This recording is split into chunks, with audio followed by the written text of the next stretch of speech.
Hi, it's Mayor Walter Senzik. It is Friday, December 17th, and as we head into another weekend in December, just want to provide a bit of an update. We've gotten a lot of information that's come out of the province. We have information that came from public health only an hour or so ago, so I want to be able to provide that information.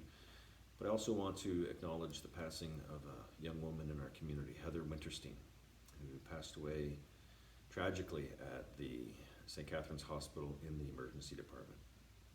And I want to offer our condolences to the family, to our Indigenous community here in Niagara.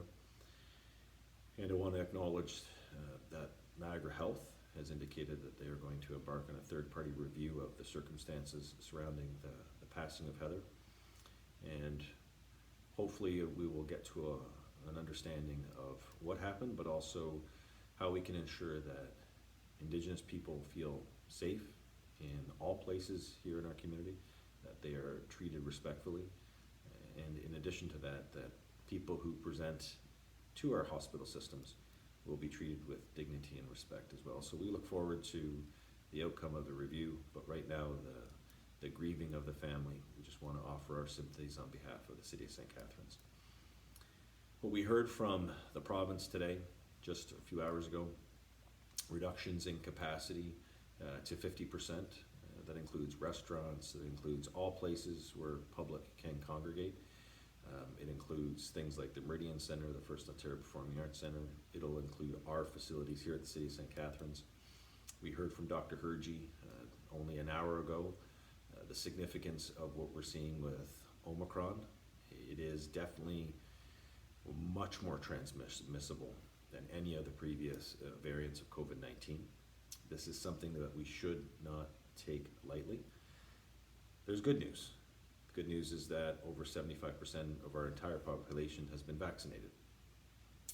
That helps prevent the severity of the impact of COVID if you were to get COVID.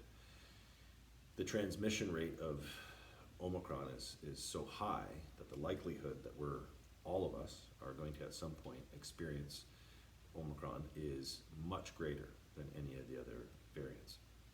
But we still need to try and break the chains of transmission. How come? Because the booster shot. So we need to get more people with the booster shot. We need to get vulnerable people. We need to get people of all ages who are able to get the booster shot. The booster shot boosts the ability for your body to fight Omicron. That will help reduce the severity of the virus, but also help break the chain of transmission long term. But it's not going to happen in the short term. You're seeing with the waits, the difficulty of getting onto the booking system, finding a space here in Niagara, it's not easy. And it's not easy because we don't have the availability of staff, we don't have the availability of doses, we don't have the availability of space. I can tell you, pharmacies are working to get people vaccinated. Doctors' offices are working to get people vaccinated with the booster. We've got public health that is doing what it can. We've got Niagara Health doing what it can to get the booster shot. 315,000 people are eligible to get a booster shot starting now and into January.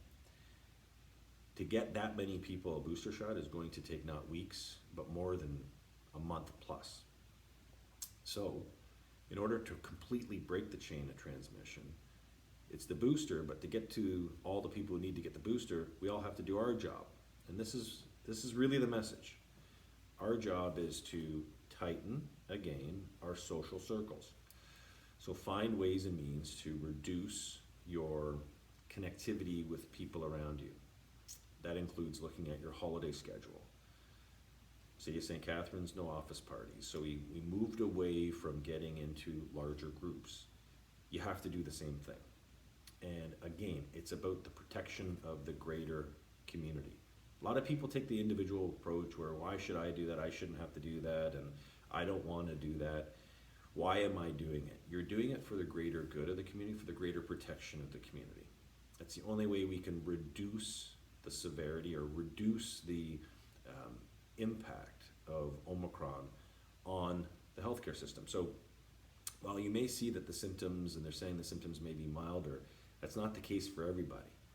And so if a larger percentage of those of us who have gotten vaccinated have more than just mild symptoms. Where do the people with severe symptoms end up?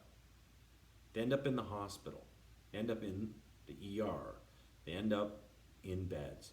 And it may not lead to death, but it may lead to taking up of beds for 2, 3, 4 days until they can recover enough to go home. It may lead to long COVID, which will have impacts on them for many, many weeks, maybe months.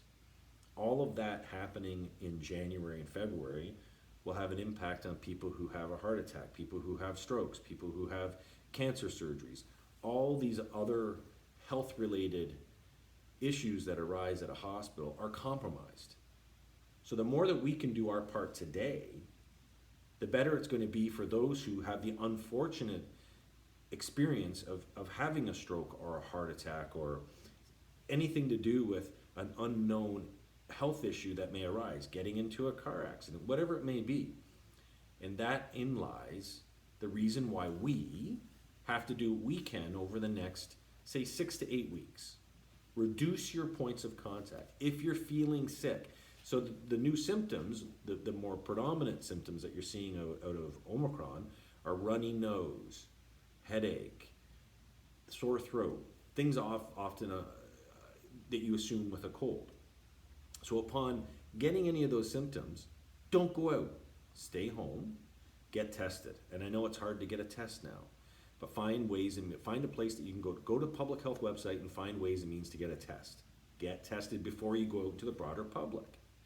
That's the way they break the chains of transmission. And again, it's being done because our ability to get the booster shot is going to take us at least 6 weeks. The importance of keeping people out of the hospital system is the way that we tighten our social circles. And so yeah, it's not going to be easy for a lot of folks. People are frustrated. I'm frustrated. Trust me, I'm frustrated. We're all frustrated. But frustration doesn't get us to where we need to get to. Frustration doesn't get us to a place where there isn't this overwhelming impact on the healthcare system. Frustration doesn't get us to a place where we understand the needs of our greater community rather than just ourselves.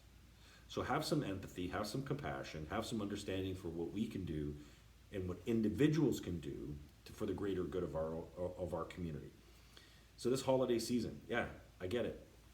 They're saying don't get together in large numbers. Don't. Find ways and means to celebrate in smaller groups. Look after yourself. Look after your family. Wear your mask. Fewer and fewer people are wear your masks.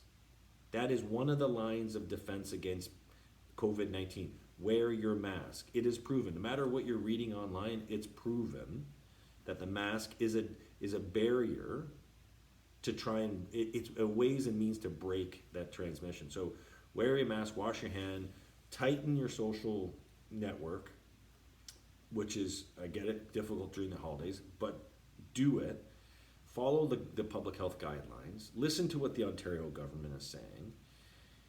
And as we head into the final week of getting ready for Christmas, support local businesses. I got a great idea. Go and get gift certificates from restaurants. Give those out as gifts because the restaurant industry is the one that's taking it on the chin, the hospitality restaurant industry. So support them in by any ways and means, and gift cards for your family. Like, find the restaurants that you love and get the gift cards and hand them out.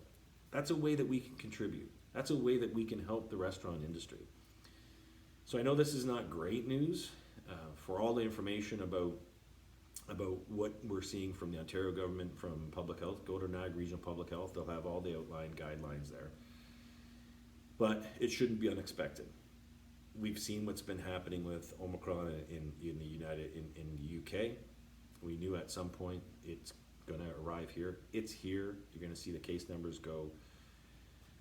The reality is we just need to continue to do what we can. Again, get your booster shots. I know it's frustrating waiting in line for the booster shots and trying to get your appointment 3 weeks out. Whatever it may be, understand that while people are waiting to get the booster shot, we all can do our part. So it's not the message that you probably wanted to hear just before Christmas, But I gotta say, what's gotten us to this point today has been all the hard work that you've put into it over the last 2 years. All of you, kids, parents, aunts, uncles, mums and dads, healthcare workers, delivery truck drivers, grocery store workers. It's all made a difference to where we got into today.